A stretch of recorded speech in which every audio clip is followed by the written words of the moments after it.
여러분, 저희가 9월서부터 에베소서에 대해서 말씀을 나누며 에베소서에 대해서 강해를 했습니다.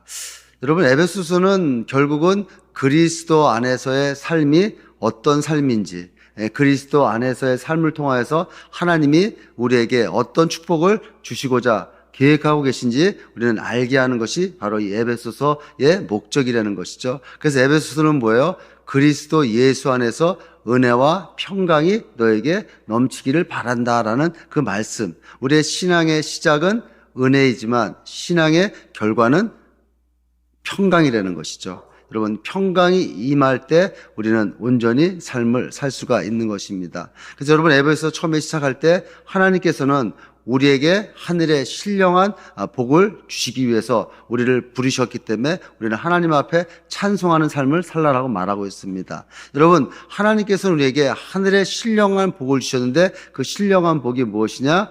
성부 하나님으로부터 창세전에 선택받은 복, 또 예수 그리스도를 통하여서 우리에게 구속의 은혜를 주신 그 복, 또 성령 하나님으로부터 하나님의 그 위로와 참된 평강을 주는 이 축복을 받은 것에 대해서 이야기하고 있습니다. 그렇지만 우리는 죄와 허물로 죽어 있었기 때문에 이 하나님의 인식도 못하고 하나님을 알지 못하던 이 세상 풍속과 이 세상 악한 영에 사로잡혀서 죄의 종로를 타고 살았던 우리를 하나님은 은혜의 경륜, 예수 그리스도를 통하여서 우리를 구원해 주신 그 은혜로 말미암아 우리는 구원받은 자로서의 삶을 살아가간다는 것이죠. 그래서 하나님께서는 예수 그리스도를 통하여서 우리에게 새 생명을 허락하셨습니다. 그렇지만 우리가 예수 그리스도 안에 있을 때 우리는 참된 하나님의 자녀로 살아갈 수가 있는 것이죠. 그래서 하나님 앞에 우리가 어떻게 살아나가야 될 것은 그리스도 예수 안에서 성령이 주신 하나 되게 하신 것을 지켜나가는 그런 삶이 우리의 삶이라는 것이죠. 그래서 어떻게 해요? 겸손과 온유와 평안으로 우리는 살아나가는 이것이 주 뜻, 주 은혜의 삶이라는 것이죠. 그러기 위해서 우리는 그리스도를 본받는 자의 삶을 살아야 되는 것이고 주의 그 은혜로 말미암아 그리스도를 본받아 살아가는 삶은 성령의 충만함을 받아서 살아나가는데 이 성령의 충만함을 살아나가는 그 삶은 어떤 삶인가요? 하나님이 주시는 전신갑주를 입고 살아가는 그 삶이라는 것이죠. 그래서 진리의 허리띠를 메고 의의 호신경을 붙이고 구원의 툭을 쓰고 또 믿음의 평안의 신을 신고 복음의 칼을 들고 나가는 이 삶이 바로 하나님의 전신갑주를 입는 이 삶인데 이 전신갑주를 입어도 그 안에서 역사하시는 성령의 기도가 없이는 우리는 살아갈 수가 없다는 것이죠. 여러분, 이것이 바로 에베소서에서 우리에게 말씀하시는 하나님의 음성인 것입니다. 여러분, 우리는 우리 혼자 우리의 삶을 살아갈 수가 없어요. 우리의 신앙생활을 살아갈 수가 없는 것이죠. 우리의 신앙생활은 악한 영과의 싸움이 영적 전투라는 것이죠. 이 영적 전투에서 승리할 수 있는 그 비결은 성령이 함께 하시고 그리스도 예수 안에서 살아갈 때 우리는 승리할 수 있는 그런 삶이라는 것이죠. 그래서 어떻게 해요? 우리의 삶에는 항상 성령 안에서 기도하는 삶, 성령이 주시는 충만함으로 기도하는 삶, 이 기도하는 삶을 통해서 우리가 내적으로 강해질 때 하나님이 기뻐하시는 하나님의 자녀로서 하나님 우리에게 창세전에 주시고자 약속하셨던 그 신령한 하늘의 복을 누리며 살아갈 수가 있다는 것이죠. 오늘은 이 말씀의 이제 마무리 부분으로 이 사도 바울이 자기가 닥쳐 있는 그 상황, 자기가 감옥에 갇혀 있는 이 사망과 자기가 무엇 때문에 갇혀 있는지 그 사정을 알려주기 위해서 자기와 동역했던 또 주 안에서 진실한 믿음의 형제인 이 두기고를 보내면서 사도 바울의 이야기가 시작됩니다. 에베소 6장 21절에 보면은 주 안에서 진실한 일꾼인 두기고가 모든 일을 너에게 알게 하리라. 그것은 뭐예요? 주 안에서, 그러니까 그리스도 안에서 복음의 동역자였던 또 같이 사역을 감당했던 이 두기고, 이 진실한 일꾼, 이 두기고를 보내서 너희에게 내 사정과 또 내 뜻을 알게 하겠다라고 말합니다. 저는 이 말씀을 통하여서 과연 우리는 이 땅 가운데 예수 그리스도의 진실한 일꾼인지, 예수 그리스도의 그 복음을 전하는, 예수 그리스도의 그 사정을 전하는 그런 복음의 일꾼인지 한번 알아보는 시간을 갖도록 하겠습니다. 여러분, 여기서 진실하다는 말은 이 믿음이 있다는 말이에요. 영어로 faithful. 그러니까 믿음이 있는 일꾼은 뭐예요? 동역자, 사역자를 말합니다. 그러니까 믿음이 있는 동역자, 믿음이 있는 사역자. 근데 어떤 사역자요? 주 안에서, 예수 그리스도 안에서 믿음이 있는 이 사역자가 우리를 통하여서 나타나는 하나님의 뜻, 하나님의 계획을 알리는 이 역할을 감당하는, 그것이 바로 우리의 사명이라는 것이죠. 우리의 하나님 부르신 목적이라는 것이죠. 그러면 과연 진실한 일꾼은 어떤 사람일까요? 첫 번째로, 진실한 일꾼은 하나님의 사랑을 받아 전하는 자다라고 말합니다.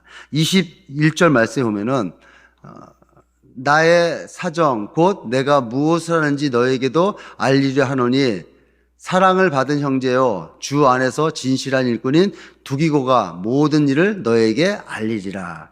여러분, 이 진실한 일꾼이라고 말하는 그 앞에 뭐라고 얘기해요? 사랑받은 형제라고 말하는 것입니다. 사랑받은 형제. 그러니까 사랑받은 형제, 이 말의 뜻은 뭐예요? 사랑하는 형제. 그러니까 사랑하는 형제, 이 두기고를 말하고 있는 거예요. 그러니까 이 두기고는 이 사랑받는 존재가 되기까지는 그 사람의 인격도 또 인간적인 면도 있겠지만은 무엇보다도 그가 하나님으로부터의 사랑을 듬뿍 받은 존재이기 때문에 그는 하나님 앞에 사랑받는 존재다라고 말하고 있는 것입니다. 여러분, 우리가 살아가면서, 우리가 나아가면서 우리가 가지고 있는 사랑은 한계가 있는 거예요. 이기적인 사랑이라는 것이죠. 나를 사랑하는 사람만 사랑하고 내가 좋아하는 사람만 사랑하는 이런 이기적인 사랑을 갖고 있어서는 많은 사람들한테 사랑받는, 많은 사람들을 사랑하는 형제가 될 수가 없다는 거예요. 그러나 이 두기고는 어떤 사람이에요? 하나님의 사랑을 듬뿍 받은 사람이로 말미암아 많은 사람들한테 사랑을 전하고 많은 사람한테 사랑을 받는 그런 사람이었다는 것이죠. 여러분, 우리가 신앙생활하면서 우리가 예수 믿고 그리스도인으로 살아가면서 우리도 사랑하는, 사랑받는 그런 사람이 되어야 될 줄로 믿습니다. 그럴 때 우리는 진실한 일꾼이 되어서 하나님의 그 뜻을 전하는 그런 귀한 사역을 감당할 줄로 믿습니다. 여러분, 우리가 가지고 있는 그 사랑이 아니라 하나님이 주시는 그 사랑을 받을 때 우리는 진정한 사랑을 전하는 자가 될 수가 있는 것입니다. 여러분, 하나님의 사랑을 어디서 받습니까? 요한복음 13장 34절에 보면은 새 계명을 너에게 주노니 서로 사랑하라. 내가 너희를 사랑한 것 같이 너희도 서로 사랑하라. 이것은 뭐예요? 내가 너희를 사랑한 것 같이, 하나님이 우리를 사랑한 것 같이 너희도 그 사랑을 나누려는 거예요. 여러분, 이 사랑을 어디서 받습니까? 예배를 통하여서 받는 거예요. 여러분, 예배를 통하여서 하나님이 나를 얼마나 사랑하시는지, 하나님이 나를 얼마나 사랑하셔서 당신의 독생자 예수 그리스도까지 주시는 그 사랑을 하고 있는지, 이 사랑이 체험될 때, 이 사랑이 느껴질 때 우리는 서로 사랑할 수가 있는 것입니다. 그러기에 하나님은 새 계명으로 우리에게 주신 것이죠. 내가 너희를 사랑한 것 같이 너희는 서로 사랑해라. 여러분, 이 하나님이 주시는 이 사랑의 힘이야말로 우리는 죽음 가운데서 새 생명을 얻는 치유가 발생되는 것입니다. 여러분, 이 이야기는 실제 미국에서 있었던 이야기입니다. 그 매사추세츠 메모리얼 병원에서 어느 쌍둥이 아이가 태어났어요. 이 쌍둥이 자매가 태어났는데 미숙아로 태어나다 보니까 이 아이들에게 문제가 생긴 거예요. 그러니까 이 언니인 그 카리아는 괜찮은데 이 동생인 이 브니엘은 이 심장에 이상이 있어서 심장에 이상이 생겨서 이 치료를 받는데 치료가 되지가 않는 거예요. 그러니까 시간이 지날수록 이 아이가 건강이 나빠지게 되고 결국은 안타깝게도 이 아이가 죽게 되는 그런 사태를 맞게 되었습니다. 근데 이를 안타깝게 돌보던 이 19년 차 된 이 간호사인 이 간호사가 이것을 바라보면서 이런 마음이 들렸었대요. 이 아이가 인큐베이터에서 죽어가는 이 아이가 자기한테 뭔가 얘기를 하고 싶어하는 그런 마음의 감동이 됐다고 그럽니다. 그래서 이 간호사가 이 선생, 의사 지취를 찾아가서 이렇게 이야기를 했대요. 유럽에서 실시하던 미수가 치료법이 있는데 선생님 이 쌍둥이를 같이 있게 하면 어떻겠습니까? 라고 얘기를 했답니다. 근데 이 병원의 지침에 이 인큐베이터에 이 쌍둥이는 따로따로 키우게 되어 있었대요. 그래서 담당 의사가 이 부모와 또 얘기해서 부모의 승낙을 받고 또 병원의 지침을 좀 하더라도 죽을 아이니까 이렇게 두 아이를 한 인큐베이터에 넣었다라고 얘기합니다. 근데 놀라운 일은 이 언니인 이 카이리가 옆에 누워있는 이 동생 분이엘을 손으로 이렇게 껴안더래요. 근데 이 껴안는데 놀라운 일이 발생된 게 하루가 지났는데 이 아픈 아이의 심장이 안정이 되고 체온이 정상으로 돌아오고 그래서 이 아이가 시간이 지나면서 회복이 되더랍니다. 이 언니 카리가 그 사랑하는 그 마음으로 사랑하는 그 표현으로 이 동생을 껴안았을 때 이 사랑의 힘으로 말미암아 이 아이가 건강이 되찾아지고 지금 성인이 돼서 잘 살고 있다라는 이 이야기를 제가 유튜브를 통해서 한번 본 적이 있습니다. 여러분, 이 사랑의 힘은 치유력이 있는 거예요. 이 사랑의 힘은 살릴 수 있는 거예요. 죽을 수밖에 없는 우리를 하나님의 사랑으로 우리가 새 생명을 얻은 것처럼 이 사랑의 힘은 우리를 살릴 수가 있는 것입니다. 여러분, 우리가 살아가면서 이 사랑의 확신을 받고 살아간다는 것은 그래서 그만큼 중요한 것이죠. 가정에서 자녀가 부모의 사랑에 대한 확신이 없을 때 이 자녀들이 잘못 나가는 것처럼 우리가 하나님의 그 사랑을 진정으로 체험하지 못하고 그것에 대한 확신이 없다면 우리는 하나님을 믿는 신앙생활이 너무 힘들어지고 올바른 믿음 생활을 할 수가 없는 것입니다. 나는 하나님의 사랑을 가장 많이 받는 그런 사람이다라는 그것이 내가 체험되고 그것에 대한 내가 확신이 있을 때 설령 지금 내가 몸이 아프고 설령 지금 물질의 문제로 힘든 가운데 있고 설령 환경에 아주 어려운 문제가 있을지라도 하나님이 나를 사랑하시기 때문에 이 환경, 이 고난 가운데 하나님의 더 좋은 축복을 주시기 위한 하나님의 방법, 나의 신앙을 성장시켜 주시기 위한 하나님의 계획임을 깨닫게 되고 어려운 가운데도 힘든 가운데서도 이겨나갈 수가 있는 것이죠. 여러분, 하나님께서는 여러분의 아픔, 여러분의 실패, 여러분의 고난 다 알고 계신 것입니다. 그 하나님이 나를 사랑하셨기 때문에 그 환경의 어려움을 허락하시고 이 고통 가운데서도 우리에게 승리하고 이 고통을 통하여서 더 큰 축복을 주실 것을 믿고 그 하나님의 사랑을 내가 체험할 때 우리는 하나님의 사랑을 전달하는 하나님의 사랑을 받는 그런 존재가 될 줄로 믿습니다. 사랑하는 우리 소명교회 성도 여러분, 하나님이 여러분들을 가장 사랑하십니다. 우리 이렇게 한번 고백할까요? 하나님 왜 나만 사랑하세요? 우리 한번 고백할까요? 하나님 왜 나만 사랑하세요? 여러분, 이것이 바로 우리의 자존감이에요. 내가 이런 자존감을 갖고 살아나갈 때 어떠한 어렵고 어떠한 힘든 가운데서도 우리는 승리할 수가 있는 것입니다. 이 힘들고 어려웠던 이 에베소 성도에게 이 사도 바울은 이 두구교를 보내서 그 하나님의 사랑을 체험한 그 사랑을 전했을 때 그들은 하나님의 사랑을 깨닫게 되고 다시 한번 힘을 받는 줄로 믿습니다. 두 번째로 주 안에서 신실한 일꾼은 성령의 받은 위로를 전하는 자입니다.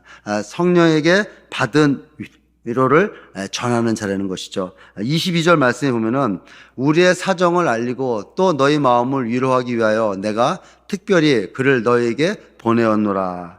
이 바울이 두기고를 에베소에 보낸 목적은 특별한 것이었어요. 어떤 거요? 에베소 성도 마음을 위로하기 위해서 보낸 것이라는 것이죠. 이처럼 다른 사람의 마음을 위로하는 것은 굉장히 귀한 것입니다.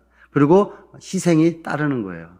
그 먼 길, 여러분 지금은 비행기 타고 올 수 있지만 로마에서 이 에베소까지 오는 그 길은 멀고도 험한 길입니다. 그 멀고도 험한 길에 이 사도 바울의 그 편지를 가지고 에베소 성도들을 위해서 위로의 그 편지를 전하는 그 길은 놀랍고 힘든 그런 길이었어요. 그렇지만 위로하려는 그런 마음이 있기 때문에 그런 희생을 감수하면서까지 이 일을 감당하는 것입니다. 여러분, 사람이 사람을 위로하는 것은 굉장히 힘든 것이에요. 사람이 사람을 임명하는 것은 그만큼 내 마음에도 힘든 가운데 있다는 것이죠. 우리가 살아가면서 우리는 위로의 삶, 다른 사람을 위로해주는 그런 삶을 살아야 될 줄로 믿습니다. 여러분, 이 환경에 보면은 이 사도 바울이 이 3년 동안 눈물로 세운 교회가 이 에베소 교회예요. 이 3년 동안 자기가 가장 사역하고 싶었고 자기가 가장 가고 싶었던 이 에베소 교회에서 이 에베소 성도들과 3년을 사역했으니 얼마나 정도 깊었고 얼마나 그들의 마음 가운데 이 사도 바울의 마음 또 이 성도들의 마음을 사도 바울이 알았겠습니까?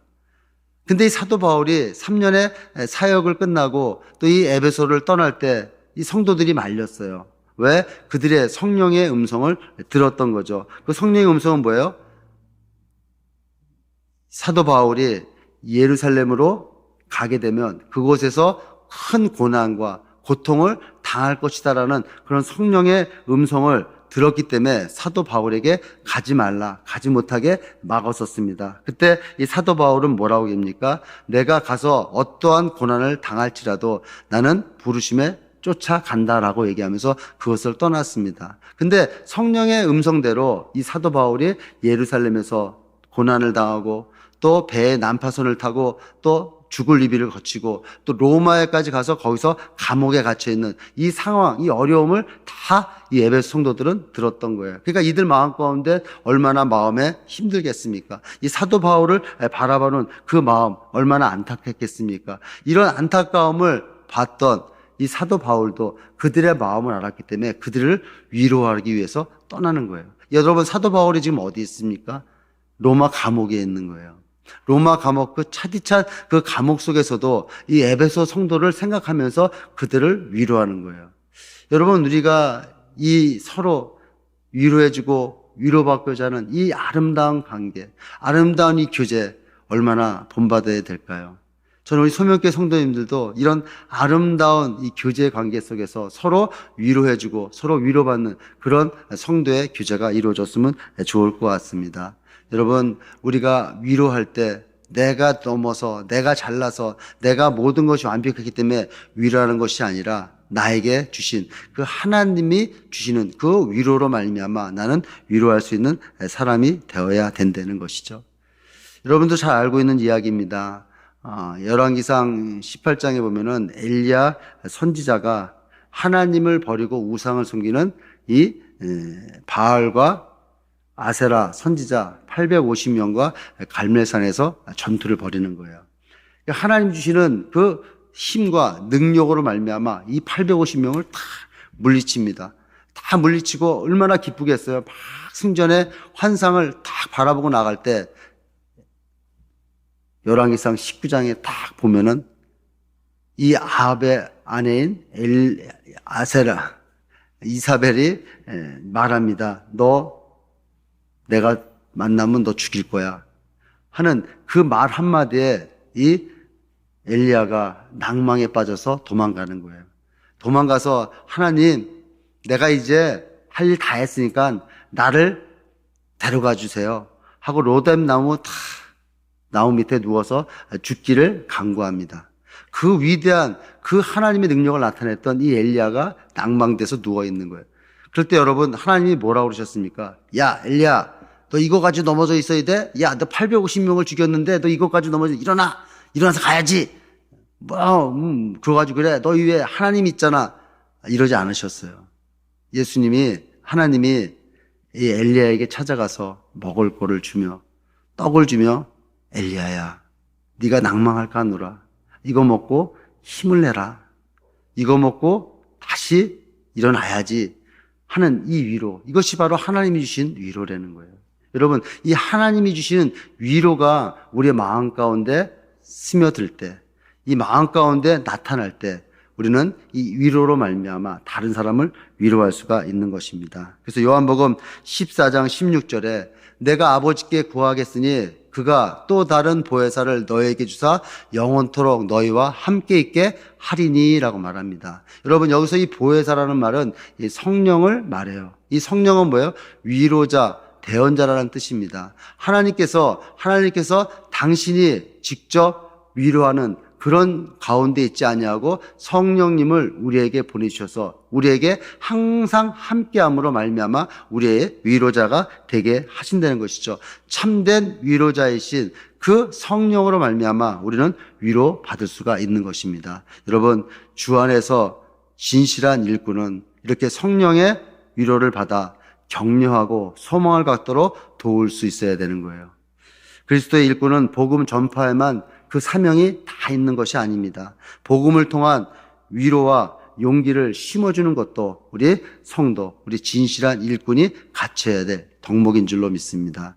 여러분, 세상은 힘들고 세상은 우리가 생각하지도 못한 일들로 발생돼서 한치 앞을 내다볼 수 없는 그런 상황을 살아가고 있습니다. 이럴 때 우리가 서로에게 성도의 기조를 통하여서 위로하고 위로받는 이런 삶을 살 때 이 성도의 삶, 이 크리스찬의 삶은 행복하고 아름다운 그런 삶이 될 줄로 믿습니다. 사랑하는 우리 소명교회 우리 성도 여러분들은 서로 위로해주고 위로받는 그 위로를 통하여서 성령의 위로가 충만하기를 예수의 이름으로 축복드리겠습니다. 세 번째로, 주 안에서 진실한 일꾼은 예수의 은혜로 평안을 전하는 자입니다. 23절 말씀해 보니까 아버지 하나님과 주 예수 그리스도께로부터 평안과 믿음을 겸한 사랑이 형제들에게 있을지어다 라고 말해요.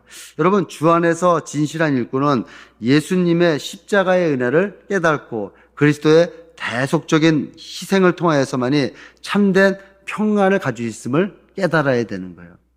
주 안에서 일꾼들은 하나님이 사랑하셔서 예수 그리스도를 이 땅에 보내주시고 우리의 모든 죄 문제를 담당하신 그 예수님, 과거나 현재나 미래 동안 동일하신 그 예수의 그 은혜를 우리가 체험할 때 우리에게 참된 평안이 있는 줄로 믿습니다.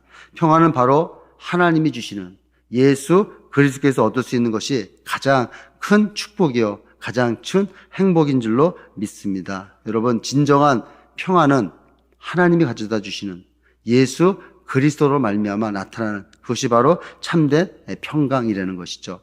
여러분, 예수님이 십자가에 못 박혀 죽으시고 안식 후 첫날, 그러니까 예수님이 부활하셔서 이 제자들한테 나타납니다. 이 제자들은 예수님이 십자가에 죽고 유대인들한테 받을 그런 핍박으로 집의 문을 닫아놓고 두려워 떨고 있을 때 예수님이 부활하셔서 그들에게 나타납니다. 뭐라고 얘기하십니까? 얘들아, 너희 평강해라. 너희 평강해라 라고 말합니다. 평강이 있을지어다 라고 말하고. 왜요? 우리가 두려워하고 우리가 떨리고 우리가 힘들어하는 것은 뭐예요? 이 세상에서 오는 이 모든 문제로 우리가 두렵고 떨릴 때 예수님이 내 이 모든 문제를 위해서 내가 십자가에 못 박혀 다 이루었기 때문에 너희들 마음 가운데는 평강이 임해야 된다라고 말하는 이 평강이 임할 때 우리는 참된 평강이 될 줄로 믿습니다. 그래서 요한복음 14장 27절에 평안을 너희에게 끼치노니 곧 나의 평안을 너희에게 주노라. 내가 너희에게 주는 것은 세상에 주는 것과 같지 아니하리니 너희는 마음에 근심하지도 말고 두려워하지도 말라. 여러분, 예수님이 주시는 이 평강은 영원토록 완전한 거예요. 이 세상에 주는 그런 평강이 아니라는 거예요. 여러분, 이 세상에 주는 이 평안은 잠시 있다 사라집니다. 그렇지만 하나님이 주신 예수 그리스도로 주신 그 평안은 우리에게 영원토록 완전한 그 평강이라는 거예요. 그 평안이라는 거예요. 이 평안이 있을 때 우리의 삶은 축복된 삶이 될 줄로 믿습니다. 제가 서두에서 말씀드린 것처럼 우리의 신앙의 결과는 평안이에요. 우리의 신앙의 결과는 평강이 유지가 돼야지 우리는 신앙생활을 하는 그 열매를 맛보는 것입니다. 여러분, 삶 가운데 평안하셔야 돼요. 그래서 사도 바울도 빌립보서 4장 6절 7절 말씀에 아무것도 염려하지 말고 다만 모든 일에 기도와 간구로 너희 구할 것을 감사함으로 하나님께 아뢰라. 그리하면 모든 지각에 뛰어난 하나님의 평강이 그리스도 예수 안에서 너희의 마음과 생각을 지키시리라. 여러분, 이런 귀한 이 평안은 바로 하나님이 주시는 거예요. 여러분들이 예수 그리스도께서 나의 모든 죄 문제, 나의 모든 연약한 문제를 담당하시고 그 십자가에 못 박혀 죽으신 것을 내가 믿을 때 우리는 평안을 맛볼 수가 있는 것입니다. 사랑하는 소명교회 성도 여러분, 여러분들 신앙생활에 평안함이 있어야 돼요. 여러분 신앙생활에 하나님이 주시는 평안으로 말미암아 흘러 넘쳐야 되는 것입니다. 여러분, 이 세상, 이 모든 문제들, 지금 어렵고 힘든 이 세상의 모든 것들은 나에게 두려움을 주고, 나에게 어려움을 주고, 나에게 염려를 주고, 나에게 걱정을 주고, 나를 우울하게 만듭니다. 그렇지만 예수 그리스도의 은혜로 말미암아 우리의 모든 죄 문제를 담당하신 그 예수 그리스도의 십자가의 능력을 내가 믿고 나아간다면 우리 마음 가운데 참된 평강이 흘러 넘칠 줄로 믿습니다. 여러분, 그런 여러분 되셔서 2023년도 우리에게 주신, 우리 교회에게 주신 보라 새 것이 되었도다, 이 주인공이 되셔서 참된 평강과 참된 은혜가 흘러넘쳐서 항상 얼굴에는 기쁨이 흘러넘치는 그런 여러분 되시기를 예수 이름으로 축복드리겠습니다.